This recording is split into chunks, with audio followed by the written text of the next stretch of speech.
morning, good evening, everyone. This is Luda Kopikina with GAI Insights. Welcome to Daily AI News, where we rate articles essential, important, and optional. We have 6 articles today, and our reviewers is Paul and myself, our core crew.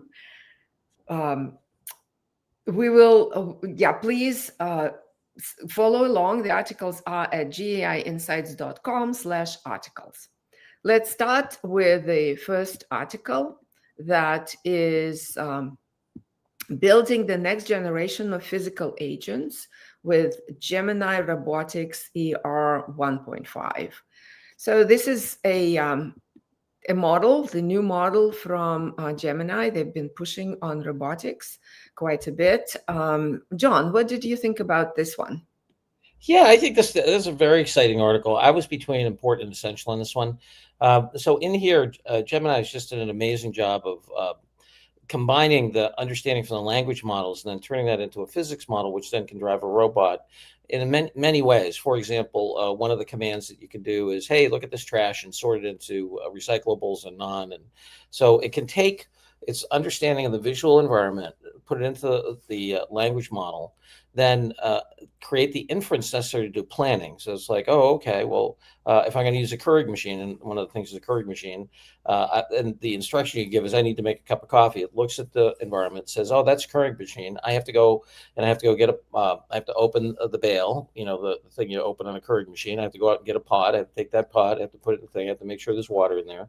Then close it down, then get a cup, put it underneath. It can do all that planning just from looking at the image, which using the large language model to do it. So I just think this is such a breakthrough.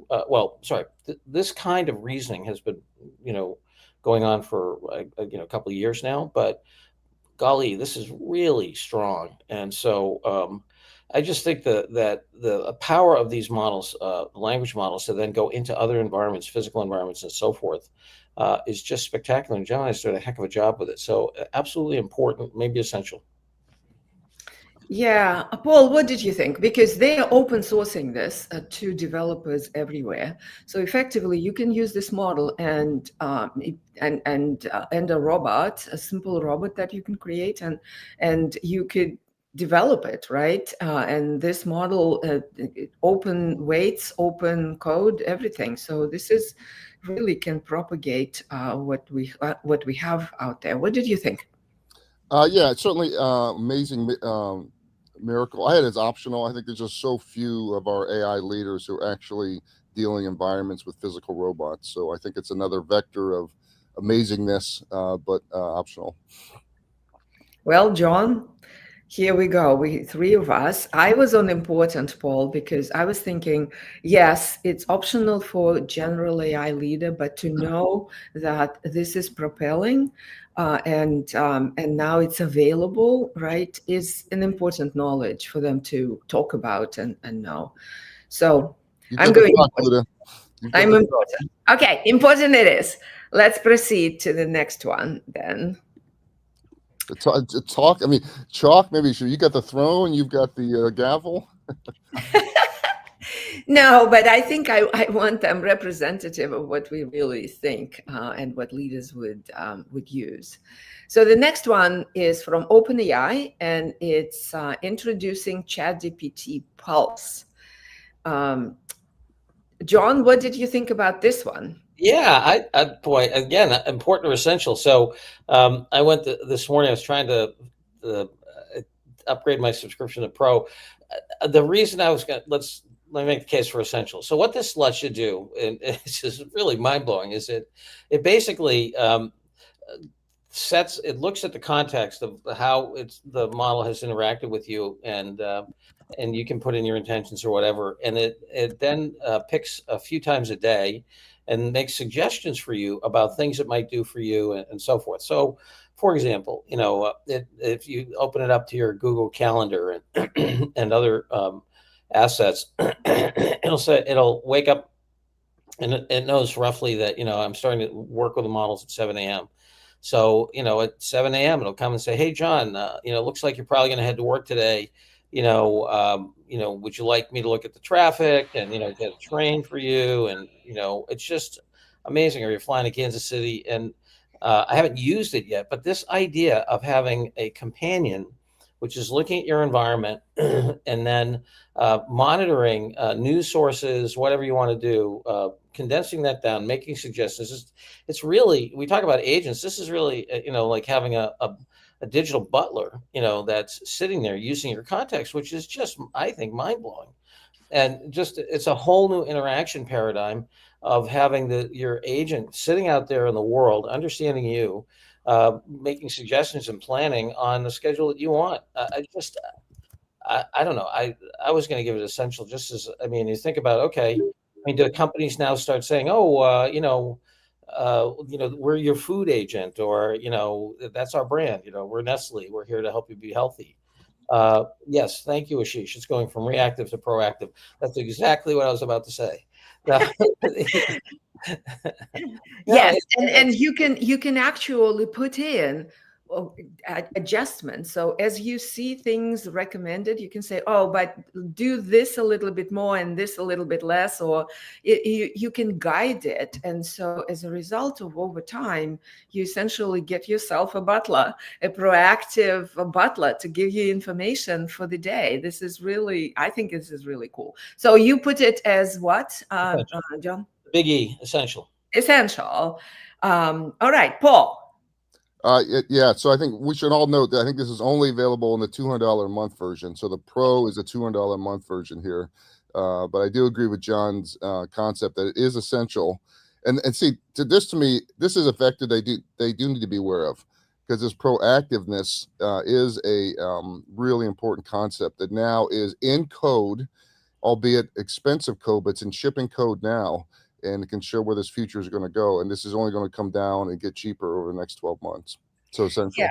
So they are, meaning OpenAI is thinking to taking it down to $20 subscription, folks, in a little bit when it gets a little bit more shaped. And I think it's only mobile at the moment, only on mobile, not on desktop. But they will open it up, as they say. But I think it's a bigger thing that the AI leader needs to start understanding, what does proactive digital intelligence look like for my customers? How do I actively have, instead of having customer service with customers always coming to me, that's reactive customer service. What does proactive customer service look like? John, it looks like your lawn needs to be remowed quicker or something, but so that's a whole different mentality the AI leader needs to get into. Now, Paul, if it's going to suggest a lawn, it should have a robot that's using this. That was we were just talking about. So anyway, so Nina is commenting that Google is also pushing and beta testing something. So we will have a war here of which one is the best one, and that's really great. Ram is asking whether it's, how does it know about you and yourself? It actually goes through and analyzes your chats, your memory. So it does know quite a bit. And as you start guiding it, it will know some more. So yeah, it's pretty impressive. Okay. Essential. I also think the physical device that OpenAI is working on with the designer from Apple, this is their vision, that you've got something to listen to all day long as a proactive on the consumer side. Yeah, I'm really excited about it. I haven't tested it, but I would love to. Yeah, and not to get not to harsh your buzz, as we used to say. You think about the implications of this from political manipulation and warfare. It's really pretty scary, that you can talk about a way for a government to exercise control. Like, don't turn off your robot, let it see these things, take its advice, let me watch what you're doing. And I think a lot of people don't appreciate how strong mathematical sociology and mathematical psychology is in terms of modeling human behavior. We're not that different in terms of our behavior over time, and it's pretty predictable in the main. John, we're already in 1984. Well, I think we're in a combination of 1984 and Brave New World. 1984 had very blunt technology. Brave New World had very sharp technology, and the knife of technology in Brave New World was so sharp you didn't even feel it cut. I think so. I think it's a combo of those two things. Well said. Yeah, interesting. Valda gives us an opinion that actually, in her view, the robotics news is more important than this personal assistant that we got so excited about. Oh, And Val. I'm asking her to explain why. So when it comes, we'll come back at it. But we rate it essential. All right, let's proceed to the next one. Okay, the next one is also from OpenAI, and the article is called Measuring the Performance of Our Models on Real World Tasks. Yeah. So this is what they do is they're introducing GDP val, so GDP evaluation, and this is a model that essentially measures the performance of its AI impact on tasks across 44 occupations. So they've taken the 9 most important industries contributing to US GPT, and then they analyzed the tasks and put out 1,320 specialized tasks. According to the experts in those fields, and put 220 tasks in gold open source set, and they evaluated that and then they explain how they've chosen. So this is a very interesting schematic that goes across industries and the occupations they've chosen. Quite an interesting set. And they're now saying that this is already a serious impact, and they would like to test it going forward. I put it as very important. It's for leaders to know that this is happening and see how it impacts, how to measure the impact of what they are doing. What did you think about this, John? Yeah, I'm definitely unimportant as well. Not essential, but I think strategically, OpenAI is super smart to do this because, we see in our work that a lot of organizations are struggling with how should I measure these things and think about these things, and so they're starting to create the language of value in terms of people understand, which is different jobs, and by putting out the golden data set there to do the evaluations is very important. And you can imagine an AI leader today, saying, okay, well, we think the model is going to do these kinds of things in customer service or in these activities. And, yes, we haven't rolled it out yet, but imagine a financial projection that has a simulation using this model as a way to what the impact will be on, the mix of skills that we think this is going to affect. So I think they're super smart to do this and definitely important and usable now. Right. And as we work with leaders out there who are implementing AI in their environments, they are always looking for third-party cases of how do they compare, what's the impact that they are seeing with other people who are doing similar tasks in theirs and other industries. So this is a great metric that, yeah, I agree with you, John, that OpenAI is putting out there. Paul? It was an optional category. I mean, this is good for policy. I'm thinking literally of the PE firms we're working with, with other customers who are promotional products. I mean, they've already looked at 85 or 100 different use cases for their company. They've got to focus on prioritizing the ROI for their company. If they want to be a policy analyst, great, then go over to, Pew or the government or something. But I don't see how this helps an AI leader. Okay, John, what do you think? Should we go optional? Paul has a point.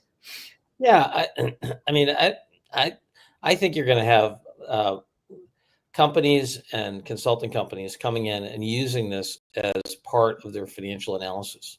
So when those PE firms hire Bain, and we're talking to a friend of ours who hires Bain a lot, Bain's going to do the financial model using this. I think it's going to be very practical and applied very soon. So anyway, I hear you, Paul. But anyway. Okay. So John, to actually take Paul's opinion, will go optional until the time when this is moved into more application for AI leaders. So optional it goes. All right. Let's proceed to the next one. The next one is from Runway, and it's introducing the autoregressive to diffusion vision language models. John, what did you think about this one? Yeah, this one for me is definitely optional. You get new techniques that are more efficient, and the autoregressive diffusion models. You've got basically new algorithmic techniques to much more efficiently go from images to language. And I think that this notion of the world as a barcode and going from images to language and to reasoning, as we started off with the first Google story, I think is a super important area. I don't think that Runway has taken the Quinn model here and upgraded it and adopted it, and so I think it's definitely optional. Important vein for our AI leader, but not new news. Right. So the innovation here, they parallelize the processing and try to uphold the quality and increase the throughput quite dramatically. So, but it is really not as much important for the overall leader, the AI leaders. Paul, where were you on this one? Oh yeah, definitely optional. Way back in 2023, I was at one of the early AI conferences at MIT, and Runway presented there, and I think it was like their second or third public presentation, and people were just blown away by text to video. So it remains an amazing company on where the video stuff's going, but for AI leader, optional. Okay. So optional it is. So Valda came back saying when with her assertion about robotics being more important than a personal assistant. She's just saying that when the senses advance enough, then the robots will be helping us and will be more embodied personal assistants, and that certainly is true. Okay. Understand the position, Valda. Thank you very much. I will proceed to the next one. The next one is a case study from OpenAI talking about the Japanese company, I'm not sure how to pronounce it, Inos, I think, Materials, bringing ChatGPT Enterprise to manufacturing. They've put it across their functions in their division, and quite a bit of results. John, what did you think about? Oh, yeah, John, what did you think about that? Yeah, optional. It's interesting application.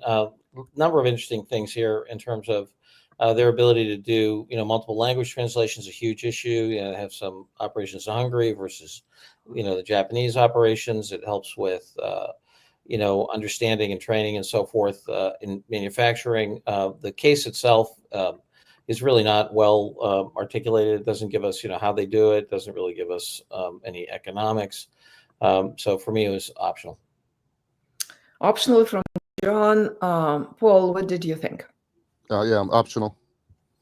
What I picked up from this, I was also optional, but what I was thinking about as I was reading, so Japan is under very serious constraints of labor force shrinking, and the embrace of this technology after introduction was hugely more bigger, higher than you see here in the companies.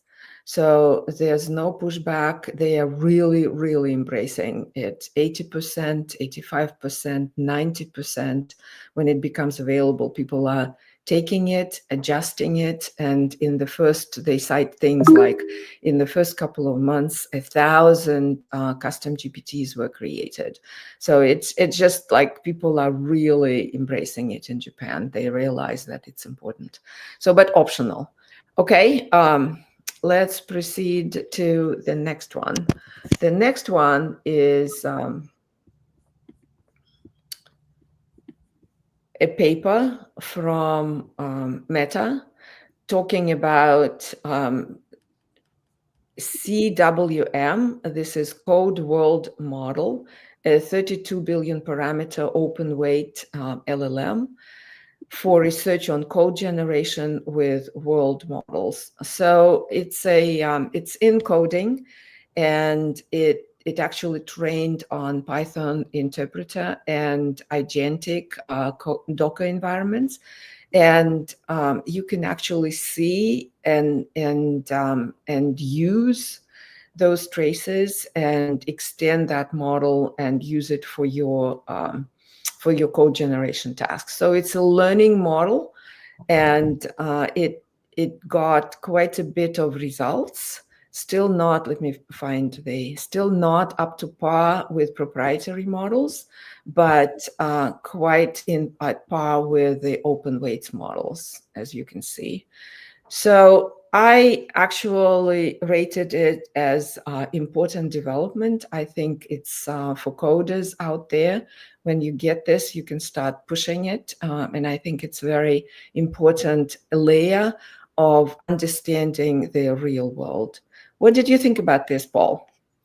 I had it as optional. I think it's, I mean, amazing innovation in the text, the coding world, but the developers are going to, keep trying the tools and use the one they want, what they like. I mean, I do want to do a side note. There was an article yesterday that Cursor now is on pace to do $500 million revenue.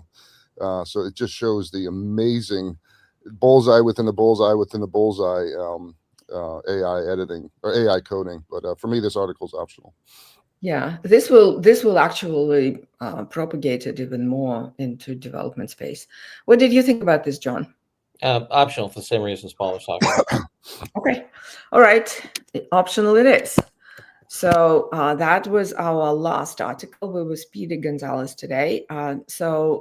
We have for today one essential of ChatGPT Pulse, one important on physical agents, and the rest are optional. Any announcements, Paul, John? Yeah, lots of announcements. So we're off Monday and Tuesday for the news. Our annual conference in person is in Boston Monday and Tuesday, and that's sold out. We have a live option. You can watch it streaming on YouTube Monday and Tuesday, the main session starting at 9 Eastern. And we have two great announcers for that. Also in Boston, we're kicking off Boston AI Week tonight, 120 AI events throughout the city. So that's really blossomed well beyond expectations. So really excited to see a bunch of people online and in person next few days. Yeah, I'm super excited about it. Get to see some old friends and make some new ones.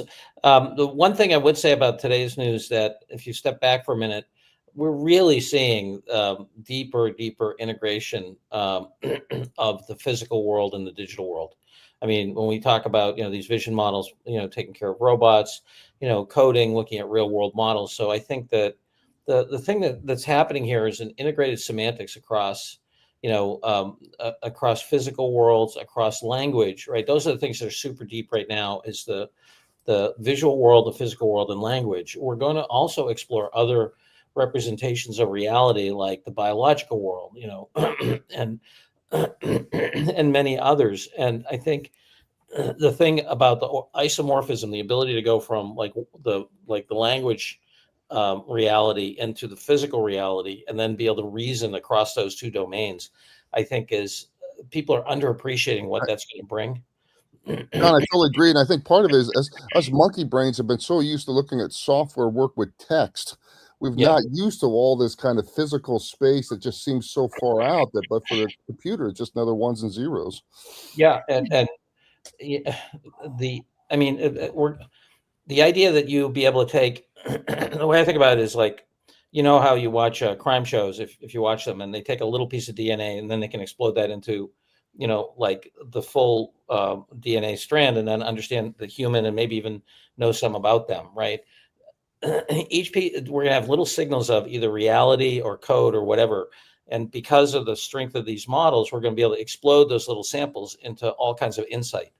And right. So the physical and the other worlds are converging, and it's really cool to see. Well, I would say slightly different. For the computer, there's no difference between the physical and digital world. It's just ones and zeros. Right. Well, but in our view, right, of the people, they are converging, and we can now navigate through them. It's amazing. I mean, Stephen Wolfram said something. I was at an event with him, and he said something which I think was incredibly profound, which is he said, we really haven't advanced our understanding of language since Socrates, when he invented logic. until the large language model in November of 2022. And I think he's absolutely right about that. And now our ability, because of robotics and biologic manipulation, we're going to be able to take those understandings and then instantiate them into living systems and molecules and physical world in a way we've never done before, because we'll be able to transmit an idea of a thing into a thing itself, and whether it's 3D printing or movement of it or mining of it or whatever. And I don't think I don't think many people have thought through like what that's going to do. It's Yeah, going to that's be. incredible. I Yeah, would like to intervene, as if I may. Nina is saying that Women Applying AI, it's a sold-out event launched today as a part of the Boston AI Week. Thank you, Paul. And yeah, so we are very excited. It's a sold-out event. And Luda, before we end, we've got a few more minutes here. John, you want to just give the people online the first 3 or 4 minutes of the opening storyline? I know we've been working on this week here, and I think it's Yeah. really interesting, forcing us to look at what's happened in the last 12 months. Yeah, first of all, the things that there's a number of things that certainly I didn't predict. That I won't speak for Paul and Luda, but there are things that have happened in the past past 12 months since we had our last event, that are absolutely mind blowing. First of all, the depth and quality of the agents, and we just saw it today with the new thing out of OpenAI, the ability because they've only been around for about 7-8 months now, to take a topic like a research topic, set off an agent and have that thing go and come back with, really fantastic work. That was mind blowing. We have the folks at MIT, along with many other scientists, have already designed molecules that are probably useful in dealing with disease-resistant bacteria. We've seen in the past 12 months, we've seen a massive reinvention of warfare. If you look now, the Ukrainians are taking miles of highway and covering them with fishing nets in a big tunnel, because the Russians are, and I'm sure the Ukrainians are doing too, but the Russians are sending drones in with AI, deep into the supply line. So war has completely been reconfigured in the past 12 to 24 months. You look at that, you have the Chinese have blown apart, the distribution of intelligence through their open source models. They own the league tables in open source, and they're just moving faster and faster. We have all that going on, and we're developing. We really think there's AI land, okay, and people are living there already, and the transformation of companies, committing and transforming themselves. We didn't see that with the internet, so that's one thing. It's a breakthrough. Second thing, it's a bimodal market, and what I mean by that is that when you hear averages, you have to be wary of them, because what we really think is going on is you have a leader population, and then you have the rest of the world. And that leader population has very different behaviors and is moving ahead fast. So when you look at something like the MIT study that says 95% of things, fail, that's looking at the average. The average isn't, if you navigate by averages, is very dangerous, because you could have a leader in your industry and lose to them, even though they're only a small part of that MIT study. They're in that 5%, and they're really driving completely different productivity.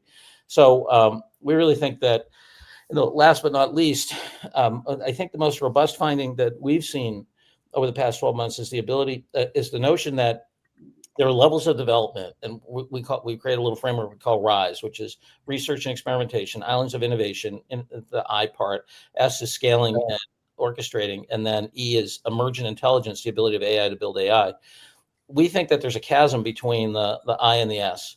That what's happening is that people are researching, they're doing islands of innovation, but then you have to completely change the way you manage it and lead it when you want to scale it across the organization. And organizations that are doing that, they're the ones that are in the leader category, and we start to see more and more of them emerge. So this notion of, and we have not seen any organization skip over the first 2 steps of education and experimentation before they can get to orchestration and scaling. And we've seen a lot of folks fail trying to go straight to level 3. So we think that's super important. This is a capability, not a technology, and we're starting to see evidence of that. But the folks who make it past that chasm are in a totally different economic world. Yeah. Thank you, John, for this. We are at the top of the hour, so we will not be on Monday and Tuesday. So join us on Wednesday. We'll tell you more about the GAI World conference, and you can join us live, Paul, right, on Monday and Tuesday. 9 o'clock Eastern, yes, on YouTube. Yes, 9 o'clock Eastern. So you can watch the panels and discussions on the main stage. So thank you all, and thank you, masterclass from John. I really appreciate it, and we'll see you all on Wednesday. Thank you. Bye, everybody.